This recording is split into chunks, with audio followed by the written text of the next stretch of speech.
जय माता दी।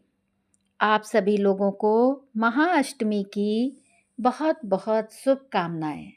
आज 26 मार्च, आज नवरात्रि का 8वां दिन है।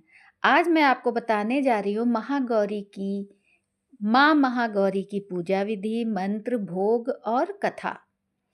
नवरात्रि अब अपने अंतिम पड़ाव पर पहुंच चुकी है। आज माँ दुर्गा के 8वें स्वरूप आदिशक्ति महागौरी की पूजा की जाती है। 8वें दिन की पूजा देवी के मूल भाव को दर्शाता है। देवी भगवत पुराण में बताया गया है कि देवी माँ के 9 रूप और 10 महाविद्याएं सभी आदिशक्ति के अंश और स्वरूप हैं, लेकिन भगवान शिव के साथ उनके अर्धांगिनी के रूप में महागौरी सदैव विराजमान रहती हैं। इनकी शक्ति अमोघ और तुरंत फलदायिनी है। महागौरी की पूजा मात्र से भक्तों के सभी पाप धुल जाते हैं और वह व्यक्ति अक्षय पुण्य का अधिकारी हो जाता है। ज़्यादातर घरों में नवरात्र की अष्टमी तिथि के दिन कन्या पूजन किया जाता है और वहीं कुछ लोग नवमी तिथि के दिन पूजन करते थे। शिव पुराण के अनुसार महागौरी को 8 साल की उम्र में ही अपने पूर्व जन्म की घटना का आभास होने लग गया था। उन्होंने इसी उम्र से ही भगवान शिव को अपना पति मान लिया था और शिव को पति रूप में पाने के लिए तपस्या भी शुरू कर दी थी।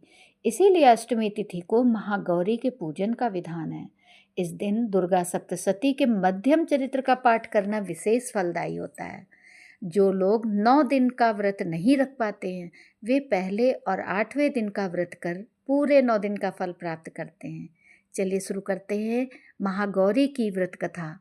देवी भागवत पुराण के अनुसार देवी पार्वती अपनी तपस्या के दौरान केवल कंद मूल फल और पत्तों का आहार करती थीं। बाद में माता केवल वायु पीकर ही तप करना आरंभ कर दिए थे। तपस्या से माता पार्वती को महान गौरव प्राप्त हुआ और इससे उनका नाम महागौरी पड़ा। माता की तपस्या से प्रसन्न होकर भगवान शिव ने उनको गंगा में स्नान करने के लिए कहा। जिस समय माता पार्वती गंगा में स्नान करने गईं, तब देवी का एक स्वरूप श्याम वर्ण के साथ प्रकट हुई, जो कौशिकी कहलाई, और एक स्वरूप उज्ज्वल चंद्र के समान प्रकट हुआ, जो महागौरी कहलाई। माँ गौरी अपने हर भक्त का कल्याण करती हैं और उनकी सभी समस्याओं से मुक्ति दिलाती हैं। माँ का स्वरूप कैसा है? देवी भागवत पुराण के अनुसार महागौरी का वर्ण रूप से गौर अर्थात सफ़ेद है और इनके वस्त्र व आभूषण भी सफ़ेद रंग के ही हैं। माँ का वाहन वृषभ अर्थात बैल है, जो भगवान शिव का भी वाहन है। माँ का दाहिना हाथ अभय मुद्रा में है और नीचे वाले हाथ में दुर्गा शक्ति का प्रतीक त्रिशूल है। महागौरी के ऊपर वाले हाथ में शिव का प्रतीक डमरू है और डमरू धारण करने के कारण माँ को शिवा के नाम से भी जाना जाता है। माँ के नीचे वाला हाथ अपने भक्तों को अभय देता हुआ वर मुद्रा में है और माँ शांत मुद्रा में दृष्टिगत हैं। देवी के इस रूप की प्रार्थना करते हुए देव और ऋषिगण कहते हैं, सर्व मंगल मांगलाय शिवे सर्वार्थ साधिके शरण्ये त्र्यंबके गौरी नारायणी नमोस्तुते। देवी महागौरी धन वैभव की अधिष्ठात्री देवी हैं। माँ महागौरी अपने भक्तों के लिए अन्नपूर्णा स्वरूप हैं। ये धन वैभव और सुख शांति की अधिष्ठात्री देवी हैं। सांसारिक रूप में इनका स्वरूप बहुत ही उज्ज्वल, कोमल, श्वेत वर्ण और श्वेत वस्त्रधारी हैं। देवी महागौरी को गायन संगीत प्रिय है और ये सफ़ेद वृषभ यानी बैल पर सवार हैं। इस दिन कन्या पूजन का भी विधान है। कुछ लोग नवमी के दिन भी कन्या पूजन करते हैं, लेकिन अष्टमी के दिन कन्या पूजन करना श्रेष्ठ रहता है। कन्याओं की संख्या 9 हो तो अति उत्तम, नहीं तो 2 कन्याओं के साथ भी पूजा की जा सकती है। अष्टमी तिथि के दिन माँ को कौन सा भोग लगाएं? तो अष्टमी तिथि के दिन माँ को नारियल का भोग लगाएं। माँ महागौरी को नारियल अति प्रिय है। भोग लगाने के बाद नारियल प्रसाद रूप में बांट दें। वहीं जो भक्त कन्या पूजन कर रहे हैं, वे हलवा, पूड़ी, सब्जी और काले चने का प्रसाद विशेष रूप से बनाएं।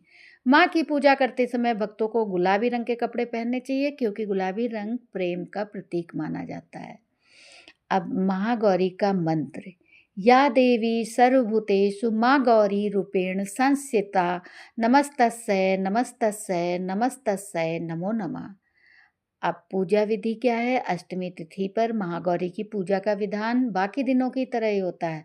जिस तरह सप्तमी तिथि को माता की पूजा की जाती है, उसी तरह अष्टमी तिथि को भी शास्त्रीय विधि से पूजा की जाती है। इस दिन माता के कल्याणकारी मंत्र ओम देवी महागौर्ये नमः का जप करना चाहिए। माँ को लाल चुनरी चढ़ानी चाहिए। सबसे पहले लकड़ी की चौकी पर लाल कपड़ा बिछाकर महागौरी की मूर्ति या तस्वीर स्थापित करने के बाद महागौरी यंत्र रखकर स्थापना करनी चाहिए। माँ की कांति भक्तों को सौंदर्य प्रदान करने वाली मानी जाती है। हाथ में सफ़ेद फूल लेकर माँ का ध्यान करें, क्योंकि माँ महागौरी को सफ़ेद रंग का फूल बहुत ही पसंद है, इसलिए उन्हें सफ़ेद रंग का फूल अर्पित करें और विधिवत पूजन करें। और महागौरी को एक दूसरा फूल जो बेहद पसंद है, अगर हो सके मिल जाए कहीं से तो उसे अवश्य चढ़ाएं। महागौरी को रात की रानी के फूल बहुत पसंद हैं। महागौरी की ये पूजा विधि थी, कथा थी। आपको हमारी ये जानकारी कैसी लगी, हमें कमेंट करके अवश्य बताइएगा और मेरे चैनल को सब्सक्राइब भी करिएगा। धन्यवाद।